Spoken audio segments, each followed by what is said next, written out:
सुदर्शन चक्र दुनिया का सबसे शक्तिशाली शस्त्र, जिसने दुनिया से काफी सारी बुराइयां मिटाई और पापियों का नाश किया। महाभारत काल में चाहे समय को रोकना हो या शिशुपाल का वध करना हो, इस चक्र ने भगवान श्री कृष्ण का खूब साथ दिया। लेकिन एक दिन अचानक ये चक्र गायब हो गया और तब से यही सवाल था कि आखिर ये चक्र गया कहाँ। दोस्तों, आज हम आपको बताएंगे कि कैसे इतना शक्तिशाली चक्र कहाँ गायब हो गया।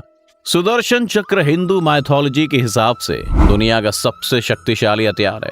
ये कोई आम हथियार नहीं है, ये एक ऐसा हथियार था जो दुश्मन को एक ही पल में सर्वनाश कर सकता था।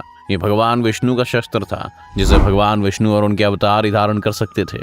ऐसा हथियार जिसका निशाना कभी नहीं चूक सकता था। भगवान कृष्ण जिस कारण भी सुदर्शन चक्र को छोड़ते थे, ये चक्र वही काम करके आता था। सुदर्शन चक्र एक ऐसा अचूक अस्त्र था जिसे छोड़ने के बाद ये लक्ष्य का पीछा करता था। ये आजकल के मिसाइल, रॉकेट, इस सब चक्र के आगे बहुत कमजोर थे। सुदर्शन चक्र भगवान विष्णु के मन की बात सुनता था और उन्हीं की आज्ञा मानता था। पुराणों के मुताबिक ये चक्र किसी तरीके से नहीं चलाया जाता, बल्कि ये तो इच्छा शक्ति के हिसाब से काम करता था। ये चक्र कभी गलती नहीं करता था। जिसे मारने के लिए इसका इस्तेमाल किया जाता था, ये उसी को मारकर वापस लौटता था। इस वजह से भगवान विष्णु इसे सोच समझ कर इस्तेमाल करते थे।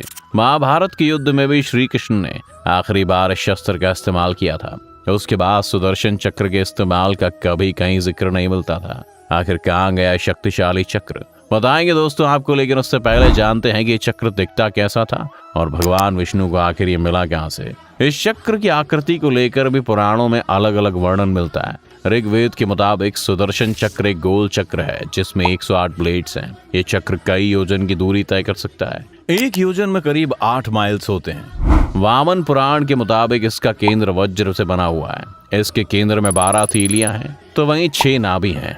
12 तीलियां 12 महीनों को दिखाती है, तो 6 नाभि 6 ऋतुओं को दिखाती है। वहीं सुदर्शन चक्र के अस्तित्व को लेकर भी हर किसी के अलग अलग मत हैं। मान्यताओं के मुताबिक ये चक्र भगवान विष्णु की तर्जनी उंगली में, वहीं भगवान श्री कृष्ण के हाथ में अंगूठी की तरह समाया हुआ था, जो लगातार घूमता रहता था। ऋग्वेद के मुताबिक ये कोई चक्र था ही नहीं, ये एक समय का चक्र था जो लगातार चलता रहता था। जब भी भगवान विष्णु को समय में फेरबदल करना हो या फिर किसी को उसके पापों की सजा दिलानी हो, तो भगवान विष्णु और उनके अवतार इस चक्र के जरिए समय को रोक देते थे। मान्यताओं के अनुसार जब भगवान को किसी पापी का नाश करना होता था, तो भगवान समय के चक्र में जाकर दुश्मन को निहत्था कर देते थे और फिर उस पर वार करते थे। भगवान विष्णु इस चक्र को अपनी इच्छा शक्ति के मुताबिक प्रकट करते थे। वहीं भगवान कृष्ण ने सुदर्शन चक्र के जरिए महाभारत काल में बहुत से दुश्मनों का सर्वनाश किया था, और वहीं भगवान ने इस समय चक्र के रूप में भी इस्तेमाल किया, इसीलिए इसे समय चक्र कहा गया था। इस चक्र के जरिए श्री कृष्ण समय को रोक कर रख सकते थे, समय के पीछे जा सकते थे, समय के आगे भी जा सकते थे। इस समय चक्र का इस्तेमाल श्री कृष्ण ने महाभारत में जयद्रथ के वध के लिए किया था। दरअसल जब अर्जुन के पुत्र अभिमन्यु को चक्रव्यूह में फंसाकर जयद्रथ ने अभिमन्यु की हत्या कर दी थी, तब अर्जुन ने अपने बेटे की हत्या का बदला लेने के लिए प्रतिज्ञा की थी कि वह अगले दिन सूर्यास्त होने के पहले ही जयद्रथ की हत्या कर देगा, वरना वह खुद को जलाकर खत्म कर लेगा। अगले दिन कौरवों की सेना शाम तक जयद्रथ की रक्षा करती रही, और अंत में जब अर्जुन निराश हो गया, तब भगवान श्री कृष्ण ने अपनी माया की और कुछ देर के लिए सूर्य को छिपा दिया, ताकि कौरवों को भ्रम हो सके। जब कौरव बहुत खुश हुए और अर्जुन बहुत निराश, तब कृष्ण ने अपनी माया समेट ली और सूर्य को वापस उदय कर दिया। ये देखकर जयद्रथ घबरा गया और उसे अपनी मौत सामने दिखने लगी। तब अर्जुन ने अपने बेटे की मौत का बदला जयद्रथ को मारते हुए लिया। उस समय श्री कृष्ण ने सुदर्शन चक्र के जरिए समय को कुछ पल के लिए रोक दिया था और कौरवों को भ्रमित कर दिया था। इसके अलावा जब अर्जुन युद्ध से घबराए हुए थे और वे युद्ध में भाग नहीं लेना चाहते थे और दुखी थे, तब उनको उनके कर्तव्य का ज्ञान कराने के लिए श्री कृष्ण ने उन्हें गीता का उपदेश दिया था। उस समय भी श्री कृष्ण ने अर्जुन को गीता का ज्ञान देते हुए समय को सुदर्शन चक्र की सहायता से रोक दिया था और अर्जुन को ये ज्ञान दिया था। बाद में उन्होंने इसी चक्र की मदद से वापस सब कुछ पहले जैसा ही कर दिया था। दोस्तों, इन्हीं सब बातों को लेकर लोगों के अलग अलग मत हैं। कुछ का कहना था कि ये चक्र भौतिक हथियार था ही नहीं, ये तो बस भगवान विष्णु की इच्छा शक्ति से पैदा होता था और भगवान विष्णु इसे जिस तरह से चाहे इस्तेमाल कर सकते हैं। ये भगवान विष्णु की इच्छा शक्ति से पैदा होने के बाद हवा और आग के संयोग से अपना काम करता था। वहीं कुछ लोगों का मानना था कि सुदर्शन चक्र एक भौतिक हथियार था जो भगवान विष्णु और उनके अवतारों को ही मिलता था और सिर्फ वही से चलाने की विधि जानते थे। पौराणिक कथाओं के मुताबिक सुदर्शन चक्र की उत्पत्ति को लेकर अलग अलग कथाएं जुड़ी हुई थी। शिव पुराण के मुताबिक एक भौतिक अस्त्र ही था और ये विज्ञान के मुताबिक बहुत शक्तिशाली बनाया गया था। इस चक्र की उत्पत्ति के लिए कई सारी कथाएं फेमस हैं, पर सबसे ज्यादा प्रचलित ये कथा है कि चक्र भगवान शिव ने भगवान विष्णु को दिया था। दरअसल एक बार राक्षसों ने देवताओं का जीना दुश्वार कर दिया था। वो हर जगह लोगों को परेशान करते रहते थे और देवता ऐसी बात से दुखी थे। तब सभी देवता मिलकर भगवान विष्णु के पास गए और उनसे मदद मांगी कि वो राक्षसों को मार सकें। तब भगवान विष्णु ने जब उन राक्षसों को मारने की कोशिश की, तब उन्होंने देखा कि राक्षसों के पास एक अनोखी शक्ति थी। जैसे ही वो राक्षसों को मारते, वो राक्षस खुद को ठीक कर वापस जिंदा हो जाते। तब भगवान विष्णु ने सोचा कि अब सिर्फ भगवान शिव ही उनकी मदद कर सकते हैं। जब भगवान विष्णु भगवान शिव की शरण में गए, लेकिन उस समय भगवान शिव साधना कर रहे थे, तब भगवान विष्णु ने उनकी साधना को भंग न करके उनकी तपस्या करने का सोचा कि कभी न कभी तो उनकी आवाज भगवान शिव तक पहुंचेगी। कई साल तक भगवान विष्णु भगवान शिव की तपस्या करते रहे।